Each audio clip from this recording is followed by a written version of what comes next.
जय मो कला कन्ही आसतु आज समस्त गोटे गुड न्यूज नहीं कि आसी ऑनलाइन रे क्लास आरंभ होबाकु जाउची आसंता 18 तारिख ए एप्रिल मासर आसंता 18 तारिख जो माने क्लास रे जॉइन होबा पई चाहुछंती स्क्रीन ऊपर नंबर दिया जाइची सेही नंबर रु कांटेक्ट करिकि जॉइन हे जानतु। क्लास टी 3 मासर कोर्स रहिची एथिरे मात्र 2000 टंका फीस रहिची। एई क्लास रे प्रैक्टिकली सहित थियोरी मध्य हबो एवं स्क्रीन रेकॉर्डिंग सब किछि करा जिवो जोटा कि हम क्लास रे पढ़ा हबो कि सिखा जिवो सेई सब जिनिस को रेकॉर्डिंग हेकि रेकॉर्डिंग वीडियो आपण मानक पाखकु जिवो।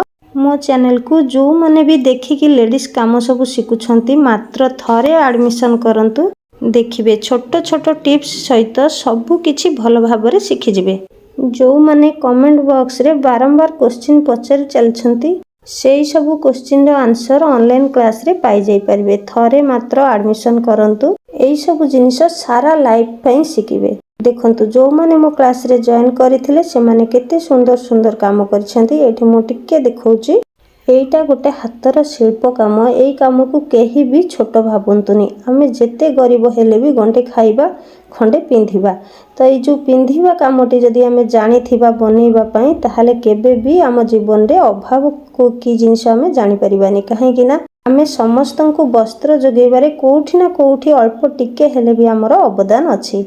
तो सेथि पई कहूची जो भौणी माने मते बारंबार क्वेश्चन पचारि चली कमेंट बॉक्स रे लिखि चली तो सेमानकु गोटे अनुरोध थरे मात्र एडमिशन करंतु। काहे कि ना मु जेते क्वेश्चन रो आंसर देले भी आहुरी किछि ना किछि भितरे क्वेश्चन रहि जाउची जोटा कि आपण माने जानि पारु नाहंती। तो सेथि पई थरे मात्र एडमिशन करंतु तापर मते जेतेबेले चाहिबे फोन माध्यम रे सब किछि डाउट क्लियर करि परिबे। ठीक अछि। देखंतु केते सुंदर सुंदर बनै छंती आहुरी अनेक सब बनै की पठैथिले मो पाखु छाडथिले किंतु मु समय पाइनी तो ता भितरु किछि किछि आपण माननकु शेयर करिछि। देखंतु जो माने भी भाबुछंती क्लास रे किछि बुझिबा पई कष्ट हबो बुझि परिबेनी नाही सेटा होची भूल कथा। क्लास रे सब किछि भल भाबरे सिखा जाउची आ भल भाबरे भी बुझि परिबो। जणे जदि एकदम नुआरु भी आसंती सिलाई शिखिबा पई ताहाले भी तांकर किछि असुविधा हबोनी भल भाबरे बुझि परिबे। ठीक अछि। अधिक जानिबा पई मते कॉल करि परिबे। तो आजिर वीडियो को एठी शेष करूची। जय जगन्नाथ।